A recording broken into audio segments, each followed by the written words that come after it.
TBH. Next pour. Let's watch this video.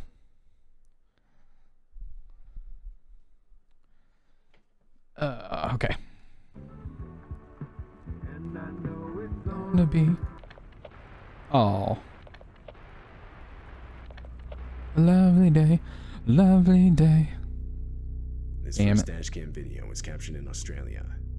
Two men in a Mercedes are driving down the highway when, through their rear dashcam, a car is seen quickly approaching. It then swerves around the two guys before getting in front of them and slamming on the brakes, clearly trying to run them off the road. But what first could be written off as road rage soon takes a more serious and disturbing turn. The two men notice the driver has an axe and is now waving it out his window and threatening them. What the fuck? Meth head? Axe, dude. Like, what are you doing? Oh, keep distance, bro. It's okay, because if they stop, you can just speed past them.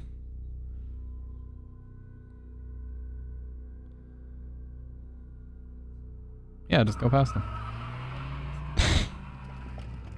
Sorry, I should have muted myself. What the fuck, dude? He's still chasing him. The sudden and unexpected encounter forces the two men to take a quick U-turn. I was forgetting because I was thinking, wait, why isn't he on the left side? But they're in fucking Australia. Driver's side's on the right side. So he's driving and swinging the axe around. The situation is then taken even further when the two use the next exit and approach a roundabout.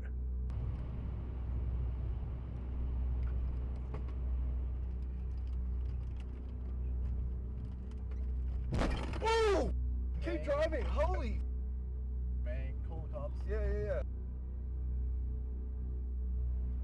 It's gonna ram us again, bro. No. Yeah. Oh, keep going. Just keep. Oh my god. 2 times the Mercedes is rear-ended, the second of which causes the attack. I haven't been to a store in person in like over a year. No, I have not. Hey, welcome on in, Dr. Red. To spin out, sending him off the road. This allowed the two guys to get away. They would then drive to the nearest police station where they would report what had just happened. When police arrived to the scene of the crash, the car was gone. However, a few hours later, they would find the vehicle on the road, and from there the driver was arrested. Later, the owner of the dashcam footage would give the video more context. Apparently, the driver chasing them, for whatever reason, was 100% convinced they had robbed his house the night before. But obviously this wasn't the case. The two guys had never before even seen the man. It was determined that he was under the influence of something. Oh yeah, something. He would be charged with multiple offenses, which put him in prison for 2 years.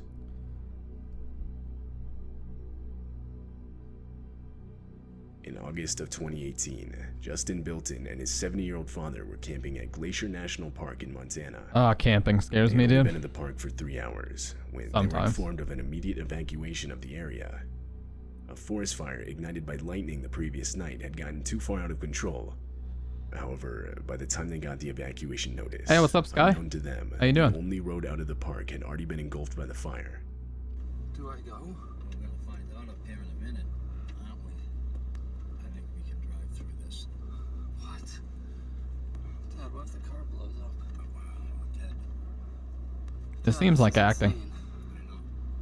We don't want to get trapped in here. Easy. All right, we're good. Slow down. There's a big rut here. Just slow down. We're out of that fire. We're not out of that, Dad. We're not out. We're good, though. Oh no. Easy. Can't see. Just go easy now. Easy. Dad, the car's heating up. It's gonna explode. We're alright. Dad, what if a tree falls on us? We're okay. Please, God, help us. What the hell, dude? You're doing good. Oh my God. Dad, we can't get out. I'm getting out. You can't drive back. We get that out of the road. We get gloves. Oh my God. Stop. Dad, we gotta get out of here. Back it up. A fallen tree is seen directly in the middle of the road, trapping them inside the park. They had nowhere to go but back, so they ended up reversing through everything they had just went through. When they reached their campsite, they abandoned their car and desperately started running towards a nearby lake. By some miracle, there they would find 2 park employees in a boat on the shore of the lake. Justin and his father were rescued and taken to safety, leaving everything but this horrifying footage behind. Yeah, seriously, fuck the car at that point. Like, just worry about yourselves. This dashcam footage shows the armed robbery of a cab driver. The driver, Ralph Valletta, had just started his shift. Like the car, it's just a was his fucking first car, ride with man. Like, I'd rather fucking be alive than have my car. Fuck the car. Day. He was stopped at a light, and the rider can be seen in the back slouched down. But abruptly, he sits up and demands Ralph give him everything he has. This is a robbery, man. Alright, hey. Give me all your money, man. Man, I don't. Give me everything you got. Give me that now. All right. I need it now. All right. We can make this the easy way, or we can make this the hard way, man. Everything I got, man. Keep your hand where I can see him. I just started. What else you got? I just Let me see your wallet. Let me see your. I don't have Listen, anything in my we wallet. can do this the hard way, or we can do this the easy way, man. Let me see your wallet and let me see your phone. I need it all right now. If you don't want to die, man. Okay. Okay. Give it all to me now. Okay. Okay. Unbeknownst to the rider, a police cruiser was stopped at the same light directly behind them. Oh. At some point during the robbery, the light to the lane they were in had turned green, and seeing that they weren't moving, the officer put on his lights and got out to investigate. Don't have anything in my wallet. I don't have. Oh shit. I need your wallet. Perfect timing. Instant karma. I need that for my. There's a copy of this. There's a copy of this.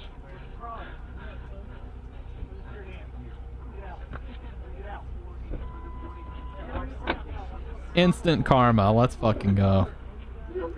Lifesaver! Oh my god! Oh my god! Almost immediately, the officer would realize that a robbery was taking place. So, in response, he would order the rider out of the car, where he would then be detained. Instant The rider was spaghetti. arrested and later charged with multiple offenses. Holy shit, dude. The relief that driver must have felt in that In moment. April of 2021, Unbelievable. a man named Mitch Kuhn was driving on the highway back from work when he saw this. A child that looks to be wearing a large jacket, or that's possibly wrapped in a blanket, begins walking out in the middle of the highway, just barely missing Mitch's truck.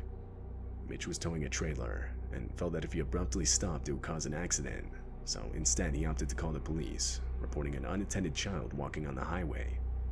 Police assured Mitch that they'd send out patrol units immediately. An hour later, Mitch called again for a follow-up, as well as to offer the footage he had caught on his dashcam, but he was told that it wouldn't be necessary, as the child had been collected safely and was on its way home. Oh, okay. However, strangely, police would later state that no child was found, despite officers searching the area until 3:45 a.m. Additionally, they would claim that at no point did they tell Mitch that they had found the child. The next morning, multiple volunteers commenced a search of the area, but no child was ever found, and therefore the search eventually ended. At the time the footage was captured, there were no reports of a missing child in the area. This looks fake. It remains unknown who exactly was captured in this video. That looks fake to me. This dashcam footage was captured in the streets of Taiwan. Right away, it's clear the video takes place in the midst of a storm. A storm where the Welcome back, winds are Mac. strong enough to throw around debris. At one point, debris is even seen flying against the windshield. But little did the drivers know that an actual tornado was forming right behind them and quickly heading in their direction. Oh, Jesus.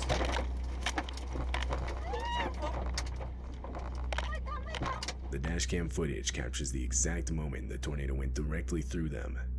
It was even strong enough to lift vehicles off the ground, which can actually be seen with the white van that pulls out onto the road.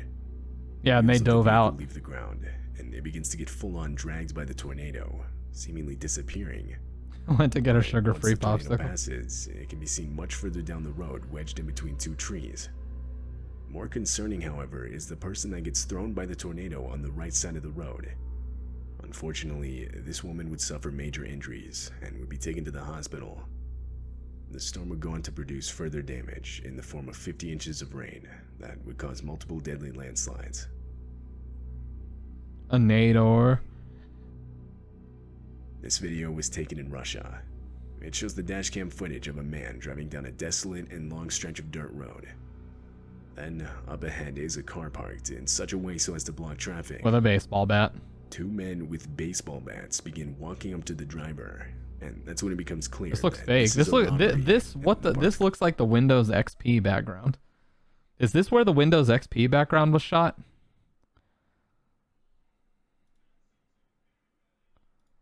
"50 inches, yeah. Look, you guys. Actually, though, it's called Bliss.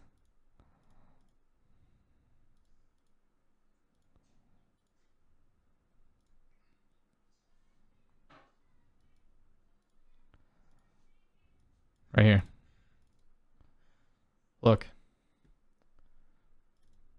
Look, is this actually where that was shot?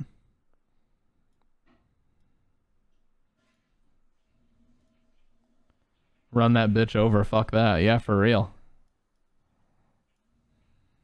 It's a little bit more dull. I think we solved the mystery, guys. I think that's where this was shot.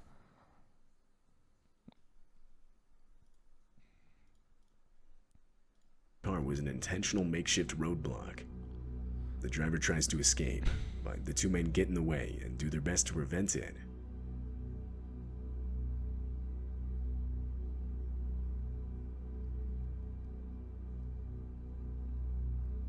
Fortunately, the driver had a window of opportunity and took advantage. Hell yeah. He slammed on the gas Drive and was right able to past get away unscathed. He then drove around the roadblock and was free.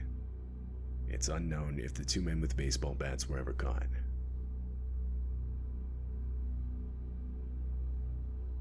In late November of 2015, a large catastrophic bushfire broke out in South Australia. I thought that was another tornado. Was captured by one of the fire trucks responding to the incident.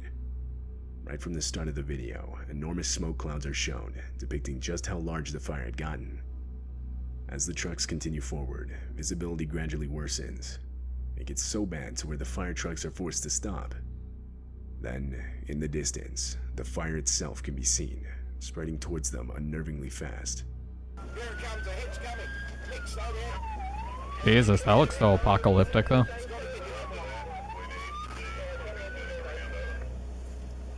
We're going to go in a burn over very, very quickly. Here it comes, here it comes, here it comes.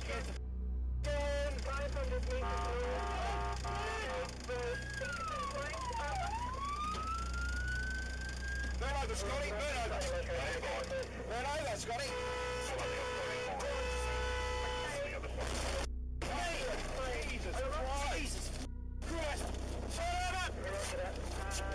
A miscommunication between the two trucks resulted in a collision. The truck in the front was attempting to back up out of the fire, while the truck with the dash cam was entering what's known as a burnover. A burnover is a fire truck protection protocol where the truck stays in place and the crew deploys Velcro blankets to protect themselves from the heat. Oh, I was wondering why they weren't Water moving. is sprayed outside of the vehicle to keep it from catching on fire. Yeah, for real, Mag. On the inside, breathing masks are used by the crew. During this protocol, however, the crew from the truck in the front can be heard desperately explaining how they didn't have water for a burnover, or rather their truck's sprinkler system wasn't working properly.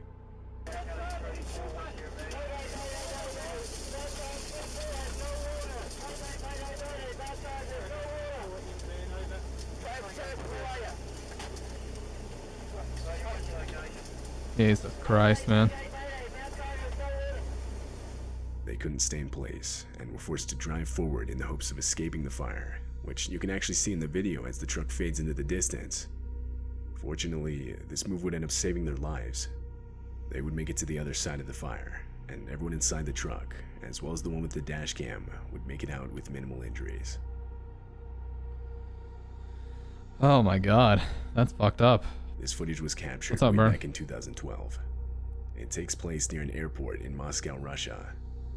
The airport is right next to a highway, and on December 29th, this dashcam footage would capture the disturbing moments a plane missed the runway and crash-landed just on the right side of the highway.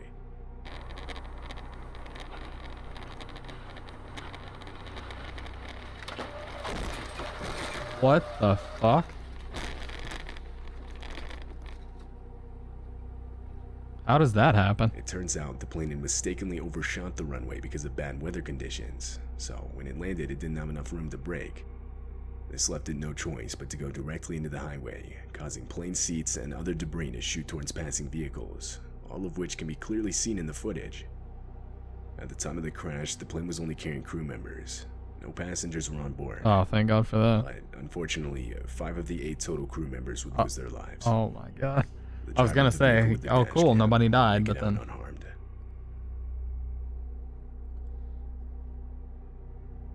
8 most disturbing things caught on dash cam footage, dude. I'm sorry, Mag. I want to watch this one. Wait, I think I've already seen this one. No, I don't think so.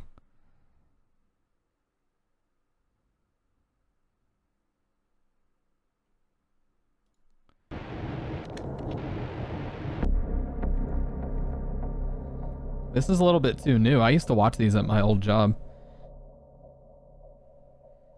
In this first video, the dashcam footage from a truck caught the exact moment an ambush took place. The video clearly shows as multiple people alongside the highway use an improvised roadblock made of tree branches to force drivers to stop. The people responsible were multiple illegal immigrants angered by a recent demolition of a makeshift camp they had set up. As soon as the truck stopped, they would climb the guardrail and throw multiple sticks, rocks, and even lumps of concrete at the driver. Luckily, the driver would make it past the roadblock, though he would claim that in the moment he feared for his life, and unfortunately he would receive multiple wounds from items thrown through the windshield that would ultimately require him to seek medical attention. Yeah, I would just floor it at that point.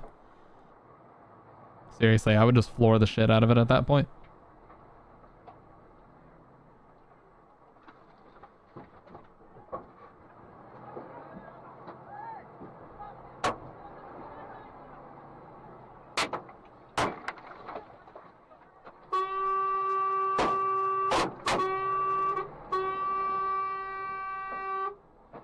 Why is he going so slow, dude? Floor that shit.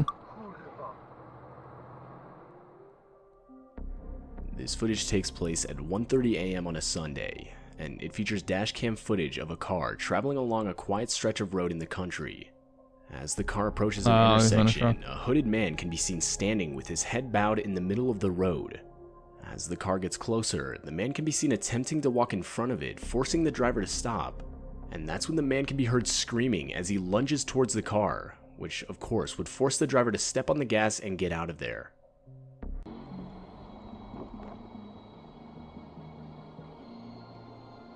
Why is the car just like that? Ooh, kind of a banger though.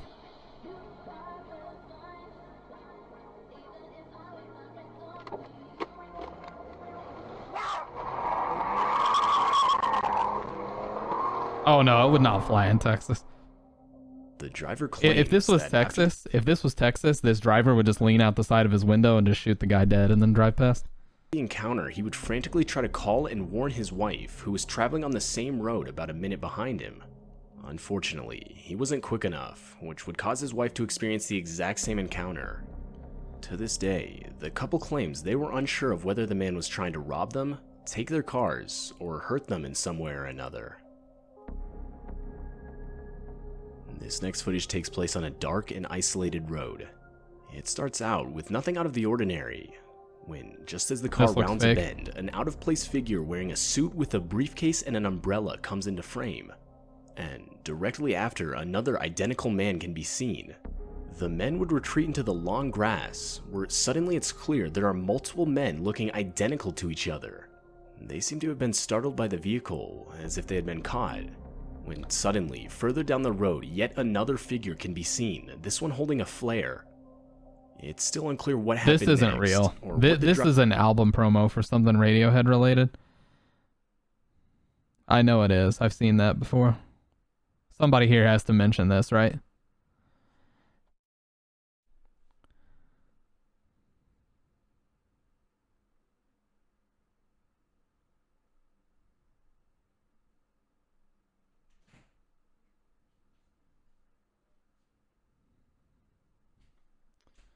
I'll find it. I'll find it, because I know that one's fake.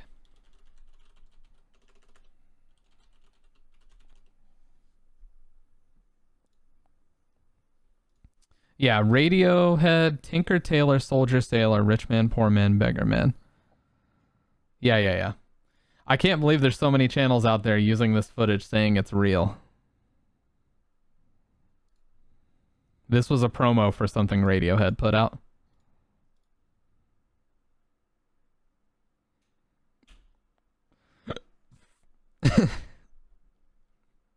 The camera doesn't lie, but the description they were giving was bullshit.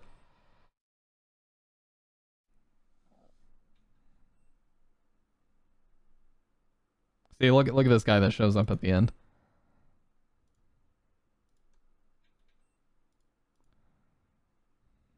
But yeah, just saying, that's fake. Driver truly witnessed that night. Though, many believe the driver had drove right in the middle of a cult, taking part in a ritual of some sort. Fake.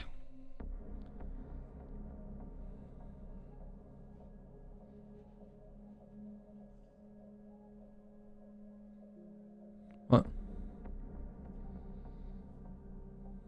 This doesn't happen in animated stories.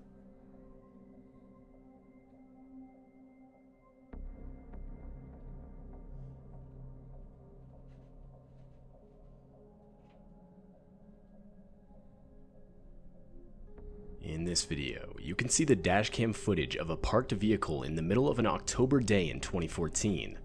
From the audio, it's clear someone is inside the car, as you can hear the window roll down, followed by the driver saying how creepy something is. And that's when you realize what the driver is talking about, as you can see a man wearing a disturbing looking mask walk around the vehicle. According to the driver, there were 5 others with the same mask on not visible from the dashcam. Though, even still, it's clear the driver thinks it's a joke, as you can hear her laughing. But that's when the masked men break one of the car's windows and proceed to rob the driver of all her valuables. The whole while, horrifying screams from the driver can be heard. In the middle of the day? Those are so creepy. Where'd you get it? This may result in back taxes being reduced by thousands of dollars. An open phone line from Where did you get them? Come here. What are you doing? Oh no, she's so oblivious. What the heck did you get out of the car? Take down this number now. 800-639-9690. That's 800-639-9690. What's that guy doing?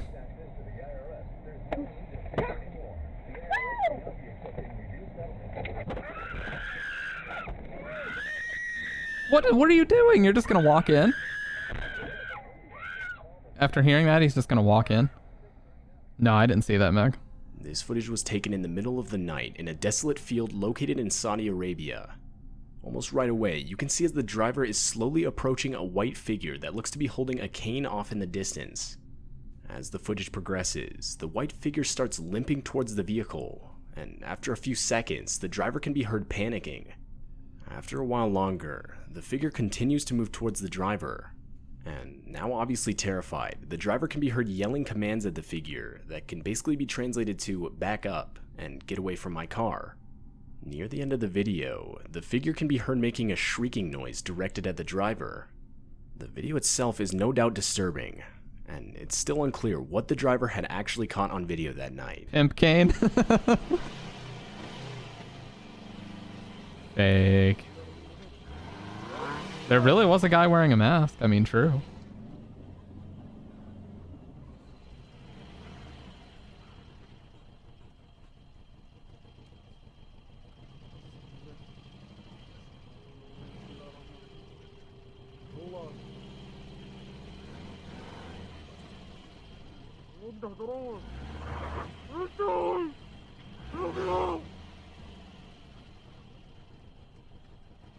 Like, what is even happening here?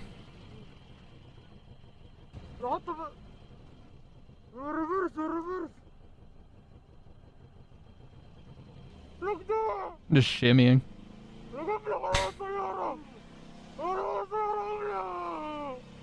Look at this thing just shimmying. There really was a guy driving that car.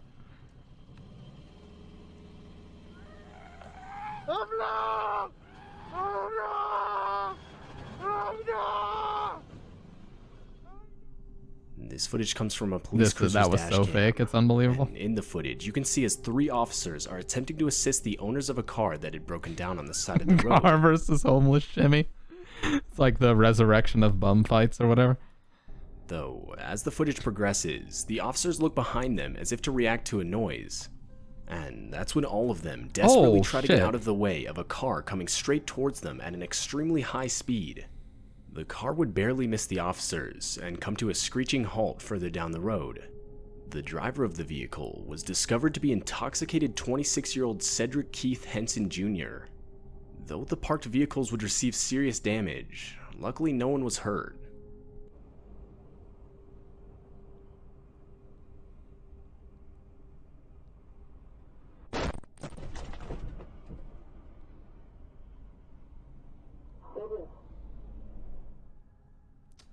Yeah, there's some really bad drivers down here as well.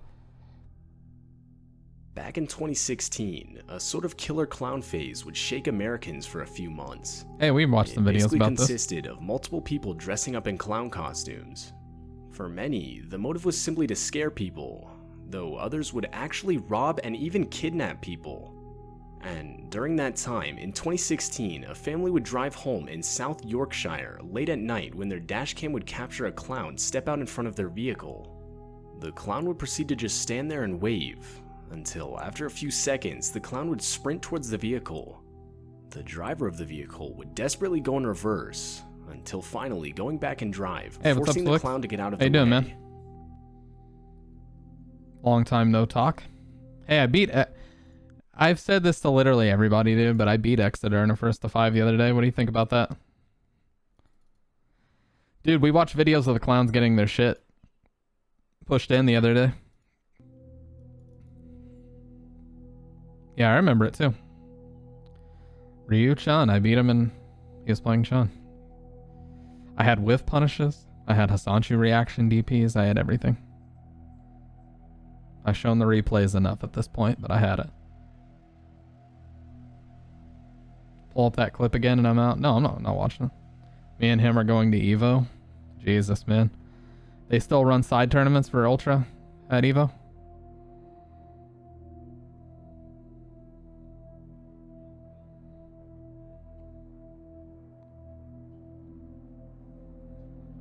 This video shows the dashcam footage of a police cruiser located in Texas. In the video, you can see as the car in front of the police cruiser suddenly swerves and brakes in an attempt to avoid an object on the road. As the cruiser gets closer, it's revealed that the object is a woman lying passed out on the road. Luckily, Sergeant Scott would stop to help the woman by waking her up and getting her on her feet. The woman was overall suspected of having been intoxicated when she ran her car into a nearby ditch and walked back up the road just to pass out moments later. What's terrifying is just how many times she had been almost ran over prior to Sergeant Scott stopping to help her.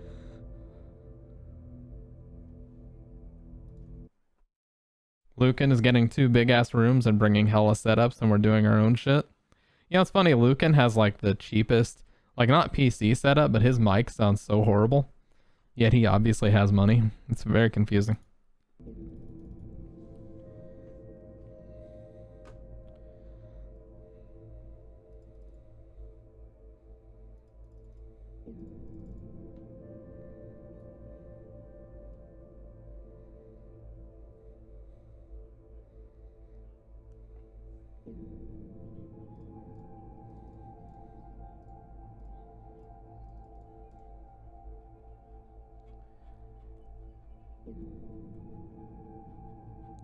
Like, how does this even happen? Did somebody dump her out of the car or what?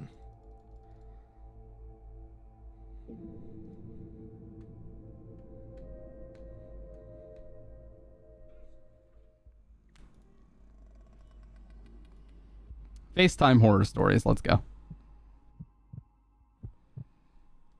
For a while, I was talking to this girl named Tori, and I really liked her a lot. This guy's voice. And I really liked her a lot. Things didn't really work silk. out in the end, but while we were talking, we talk like every night. That's a beautiful over the phone shot, usually, by the way. sometimes FaceTime. This was last July. We were in the middle of an extreme heat wave. I was playing FIFA with my friend Carl when my phone started ringing. It was Tori, almost right on time. I had come to expect a call from her every night around 9. So I told Carl that we'd play the second half later, and to keep his console on, I picked up the phone and started chatting with Tori. She lives 20 minutes away from me, and it was a work night. When she asked me to come over, I told her I wish I could, but I'd be down tomorrow. She told me how her parents had been gone all day, and she didn't know where they were. Her parents were an interesting couple. They weren't neglectful or anything, but they were very unconcerned. Like, they'd let Tori do whatever she wanted, basically, and not really ask her where she was or what she was doing. Plus, they themselves would go out 3 nights a week to eat or hit bars or comedy clubs or whatever, and it wasn't uncommon that they'd be gone multiple nights in a row. This was one of those nights. We were just BSing over the phone, talking about how neither of us wanted to go to school or work the next. I know. That's how I feel. Just fucking take me away, dude. Just talk into my ears forever. Because I love that you're listening on the same headphones as me, Mag, so you can hear the low end in his mic. I 100% guarantee that he's using this SM7B. And you know what? I'm going to look it up right now to see what mic Mr. Nightmare uses.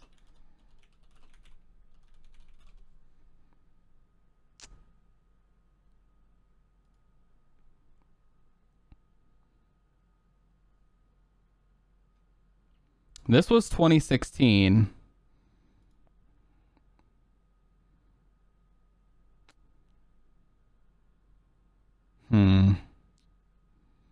Wow, this guy is so private. You have to tell me something? Go for it. This guy is so private. You know, Pitt, you were talking about how you would want to run a channel like Kroby Cat. I would want to run a channel like this, where people only know me for my voice and profile picture, and they have no idea what I'm looking at.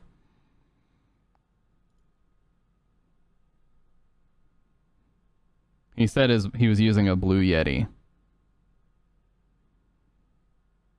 This guy has to be using an SM7B now ever since this happened.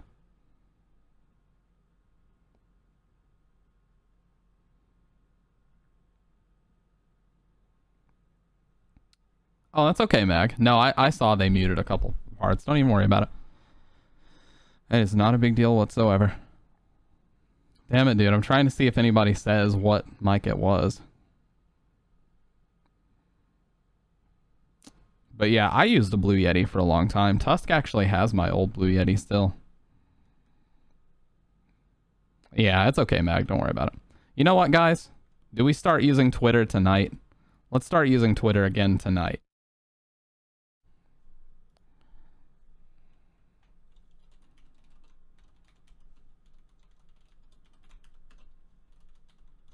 I'm just gonna do it, dude. Fuck it.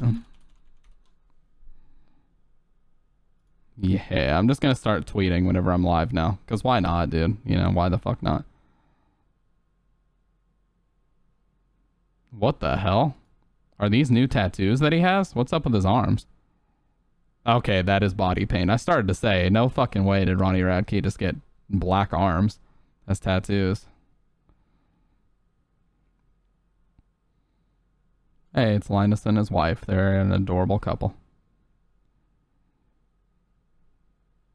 Anyways. Day, and a bunch of other boring. Blue Yeti, the choice of ASM artists. The reason why is because I like that. ASM artists. I like that. But yeah, the reason why is because that mic has bidirectional. So you can do things on the left side where you hear it in your left ear. You can do things on the right. And you can also turn it omnidirectional where you can like snap all around it and do whatever. It's really good for that. ASMR is great on a Blue Yeti. Stuff. Then this is a broadcast style, or they call it a bullet style, where you're just meant to basically talk right into it or touch your mouth to it. I did clean this, by the way, because I was watching the last stream. This shit was disgusting, dude. Fucking dust and hair and everything else caked on it. Anyways, let's actually watch the video now. Let me stop stalling, okay. She said she was going to go cook some pasta, and she'd call me when she's done. Context. He said that this girl, her parents were very unconcerning, and she FaceTimed him and said her parents had been gone all day. Okay? So she was going to cook food, and he was going to come over. So during that time, I told Carl to hop back on FIFA, and we resumed our game. By the time the game was over, I was expecting Tori to call back at any moment. She didn't, though. Not for a while, at least. I tried FaceTiming her after a while, and the first call didn't go through. So after 5 minutes, I tried again, and she picked up. She was in her living room walking upstairs. As she picked up, she said she was confused, and I asked why. She said because the front door was open as she went down to the kitchen to make pasta, but her dad's car wasn't in the driveway, so her parents weren't back yet. She kept acting all worried and scared, joking that someone's in her house and gonna kill her. I would laugh and mess with her, saying you're probably right, and she'd playfully tell me to stop. She got back to her room and was laying in her bed, and about a minute later, she remembered she left the pasta boiling for too long, and she ran downstairs to the kitchen, leaving her phone behind. Her phone was left with the screen down and the camera facing the ceiling, so all I saw on the screen was her white ceiling and the colorful moving shapes and patterns from her little light projector. Then I heard Tori yelling angrily from downstairs, probably about her overcooked pasta. But along with that, There was a noise that seemed to come from inside of her room. I kept looking at the screen, Jesus. curious now. My curiosity turned to horror when I saw a man's face appear in frame. But just for a second, and only like half his face. He looked directly at the camera. I felt as though I made eye contact with him for a second. Then he disappeared again. I didn't know what to do. I didn't know her house phone number, and I couldn't scream for her to run. But with my TV in the background playing the FIFA main menu screen music, he surely knew someone was on the line with her. I was panicking, so without hanging up, I ran to get my house phone and called 911, telling them to get to Tori's address immediately because of a break-in, and that I couldn't talk long given the situation. I brought the phone to my room with me without hanging up and picked up my iPhone again. It was around the same time Tori came rushing back into her room with a bowl of pasta steaming hot. She was still talking in her calm, sweet, innocent voice, apologizing for being gone too long. I didn't know what to do. That man might have been in her room, in her closet, under her bed. I wanted to warn her, but I couldn't without the chance of her being attacked. I tried to stall until the police got there, and I had the police still on the phone, listening to my FaceTime call. I heard the 911 operator tell me to somehow get Tori to go outside. I was tasked with a This was so scary. We had this situation too, where at our last apartment, we thought someone was inside it. I don't know if this was just me having like a lucid dream, but I woke up at 3 a.m. or so, and we heard pots and pans fucking moving around in the kitchen. Do you remember that? Yeah, we both heard it. It was like 3 in the morning, and my roommate Tusk at the time, he was visiting family in Tennessee, and I was like, oh, maybe he got back, and I texted him, and he's like, no, dude, I'm asleep on the couch at my family's house in Tennessee. I was like, what the fuck? So I immediately locked our bedroom door and called the cops, and they have no options outside of breaking the door in. So the cop, when he called me, he was like, yeah, just somehow come to the door. That's the scariest thing ever, when he was like, yeah, just somehow come to the door. He's like, try to get to the door and open it. It's like, Jesus, man, what if somebody was actually there? Thank God it turned out to be nothing. So I don't know if we were both just kind of half asleep and we heard just maybe they were in like the dish rack or something and just shifted around a little bit. We had no cats, no pets at the time.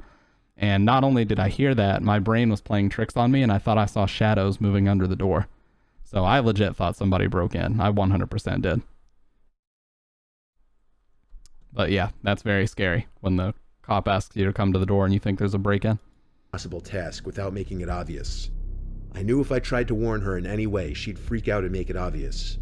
So I told her calmly, go outside. Carl's outside in his car. He has your backpack. For the record, she left her backpack at my house, and I was pretending Carl was dropping it off. This worked. She got up, albeit slightly confused as to why he was dropping it off, but she put on her slides and went outside. This was when I yelled at her to run next door to her neighbors now, and that someone was in her house. She immediately freaked out and started crying, understandably. She pounded on her neighbor's door, who thank God answered quickly. I drove over there right away after that, and by then police were there and inside the house. Unfortunately, this story didn't have a totally happy ending. That intruder made his escape before police got there, likely wise to the fact that police were coming. We locked all her doors before going to sleep at my place that night. A month later, we stopped talking, because she found a better guy, I guess. You'd think after this, we'd have started dating the next week. That didn't happen. No. But recently, we've been friendly again, just not the same. But aside from that, it really is so disturbing thinking that he may have been under her bed or in her closet. Yeah, that is really listening scary. To us. I wish I screenshotted his face when I had the chance. Yeah, it's so... it is indescribable to talk about break-ins. Break-ins are something that you always think your whole life would only happen to other people until it happens to you. And then when it happens to you, you never have that safety of being home ever again. It doesn't matter how long it's been since that happened. If I'm in the living room and it's late at night, I can't do it. I can't just sit in my living room late at night anymore because I get too nervous about it. When I was 12, I was home alone and my parents were at their friend's house for a party. Seen a guy in a van roll up into our driveway and put gloves on. I legit thought he was about to break in. Jesus Christ, man. Yeah, my dad did not fuck around. Like when we were younger, he kept a gun underneath his pillow at night. I mean, he was trained. He had like his concealed carry license and everything, and he was like big into target practice and the safe use of guns and everything like that. But Yeah, he definitely kept like a 9mm under his pillow in case anybody were to ever break in. Turned all the lights and waited for him to approach the door. Did he actually do anything, or was he just there to do like yard work or some shit?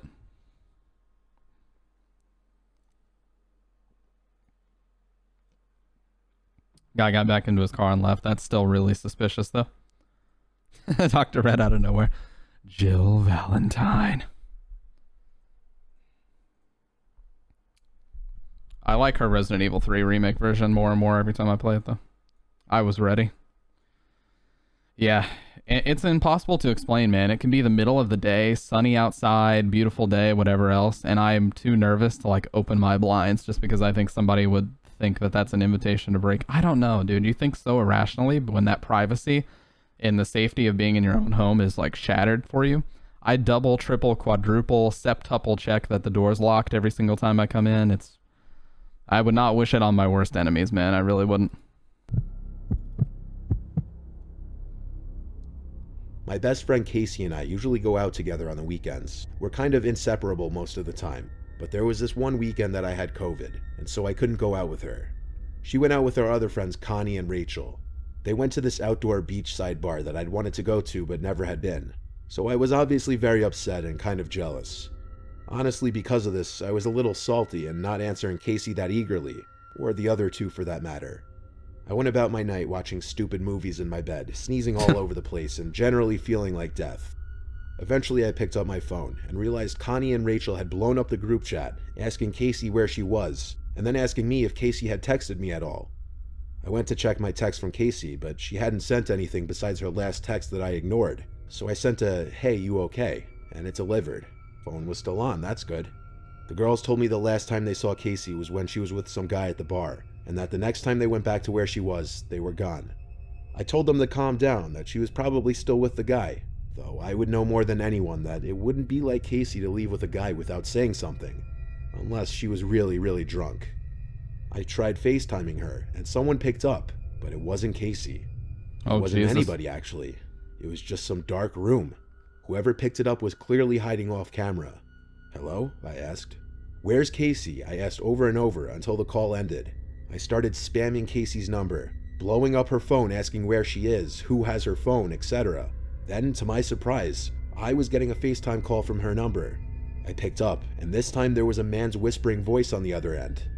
He claimed Casey was fine, that she came home with him and now she was passed out in his bed. I asked him who he was, and he said they met at the bar. I tried to fact check this and ask what bar, and he said the right one. His story seemed to be checking out, but I asked him why he wouldn't show me his face and why he was whispering. He said it's too dark in the room and that Casey was sleeping and he didn't want to wake her up. The first part of that answer made no sense. I told him turn on the light and show me that Casey's okay. There was silence for a second, and then the call ended. No problem, Jordan. Hey, enjoy yourself, man. Don't drink too much, though. Be careful, but enjoy yourself. Later, man. Told Connie and Rachel about this, and they were equally concerned. After blowing up Casey's phone some more, the guy answered with an address and said, "We're here, come pick up your friend." The location was some small-looking house 15 minutes away. I told the girls, and by now they left to the outside of the bar so they could talk to me on the phone. They agreed something wasn't right, and that I shouldn't go to that address. I then remembered I had Casey's mom's number buried deep in my phone, so after finding that, I texted, then called her, and she picked up, explaining Casey was in fact home, and had been for half an hour, crying but not explaining what happened. Oh, Jesus. So I FaceTimed Casey's phone one more time, and it answered to the dark room again. I said hello a bunch of times, no response, so I threw out some bait, and said I'm on my way. And then the whispering voice replied from somewhere off screen, "Good, don't knock, just come right in." Then I reeled the bait back in and said, "I know you're not with Casey. I'm calling the police on you right now." Oh, yeah. Something I didn't expect happened, and it freaked me the hell out. In a split second, the phone was picked up off wherever it was sitting, and all I saw in frame was this ugly, creepy-looking man looking into the camera. He was smiling this insanely wide smile, and his eyes were open as wide as could be. It's as if he was trying to make as scary of a face as possible. I hung up because I couldn't look at it. So Casey was leaving the bar with the guy she was with, and they got into what she thought was an Uber, but the driver and the guy she met were acting weird. And she found out that they knew each other somehow. Have you guys seen the clip of the girl accidentally getting into a car and thinking that it's an Uber, and it turns out the guy thinks she's a prostitute?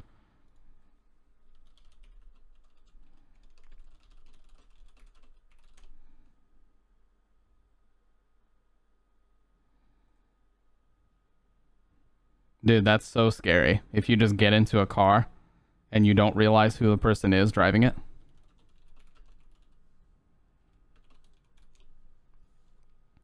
Let me try to find it.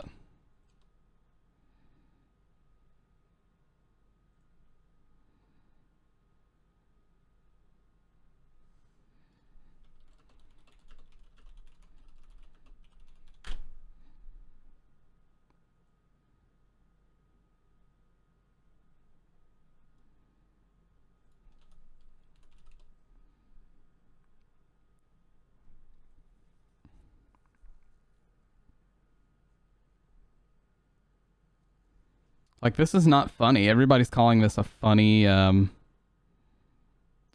clip. Like, dude, that's not fucking funny.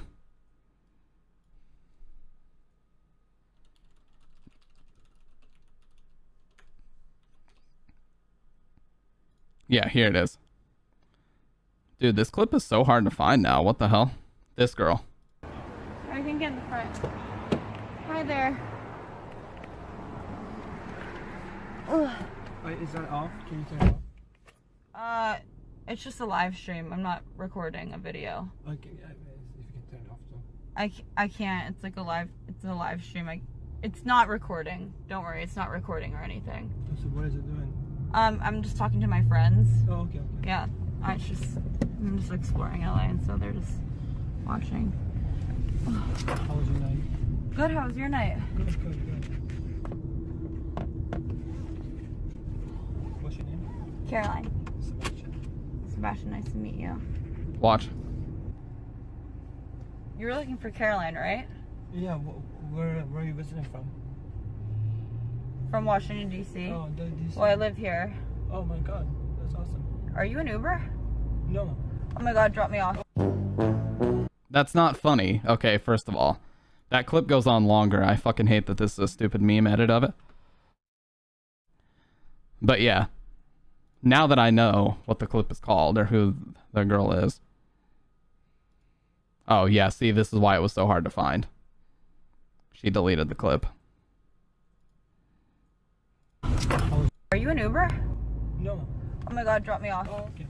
Oh my god. I was a misunderstanding. Okay, thank you. Forgive me. Sorry about that. Thank God the guy was willing to let her out. He must have thought she was a prostitute or something. I don't know. Are you an Uber? No. Oh my god, drop me off. Oh, okay. Oh my god. I was a misunderstanding. See? He's like, oh, there's a misunderstanding. Dude, that is so fucking scary. That's why you need to fucking double, triple, quadruple check that the car you get into is the right one. Like, don't be distracted and just get into a car. Somehow. Suspicious it was a trap, she got out of the car the first chance she got, but she didn't have her phone on her anymore. She borrowed some random person's phone to call her mother to pick her up. Casey and her mom called the police, and I met them at the house address that was provided via text. I met them there, but didn't get close to anyone to not get them sick. Casey's phone's last location on Find My iPhone was indeed at that house address, so police knocked on the door and no one answered. There wasn't anything they could do, but they suggested to call 911 again in the morning and knock again then. What? And that's what they did. And the next morning, an older man answered and claimed he didn't have anyone's phone, nor did any young men live in this house, nor did he know anything about the entire story. Of course. Casey says he might have been the driver in the car, but she can't tell for sure. There was not much else that could be done. Casey's phone was off, and the last location was never updated again. Do we know for a fact Casey dodged a bullet? Yes. Do we know what that bullet was? Hell no. They know nothing about nothing about nothing. That's their defense.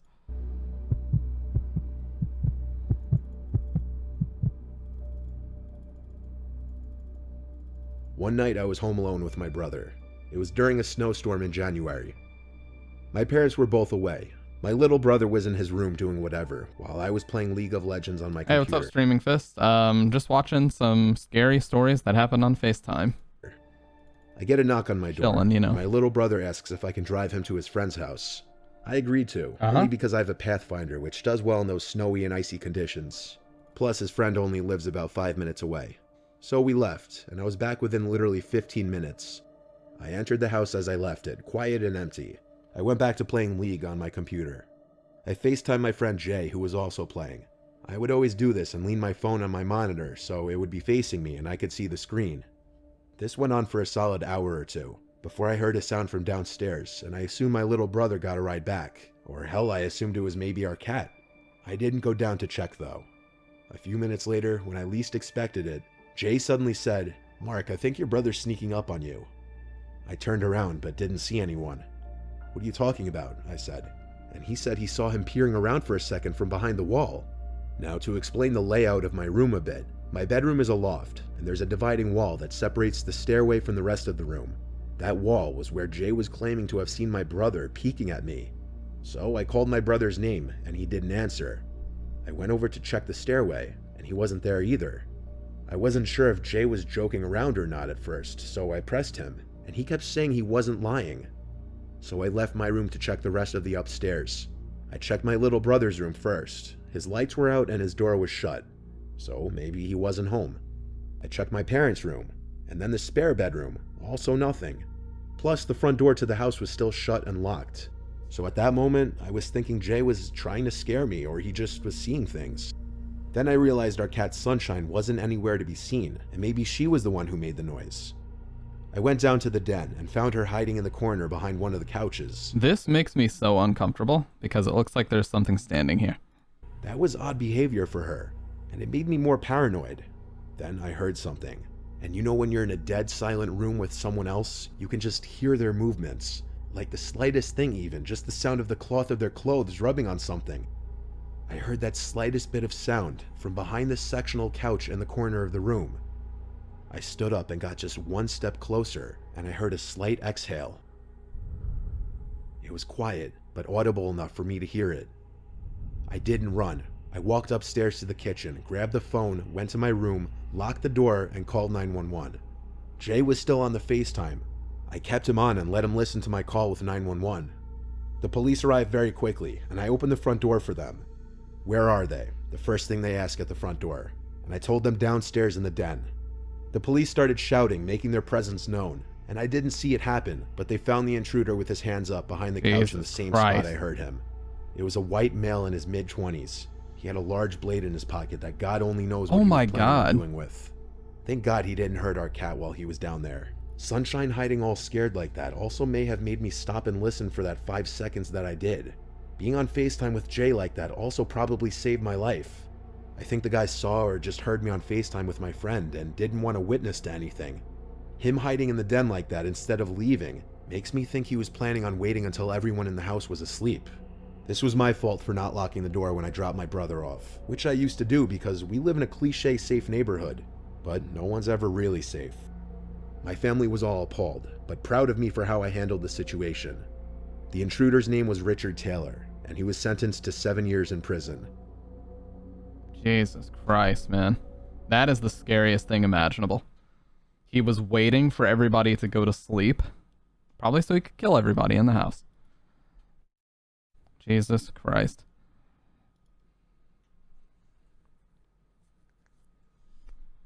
Damn, that is fucked up. That's all I've got for tonight. So you guys have a great rest of the night, day, afternoon, whatever the hell time it is for you. And I'm going to go ahead and break your chains. We're going to get out of room 302 right now. Goodbye. Thanks for watching. Make sure to follow StampedeG on Twitch. Links are down below.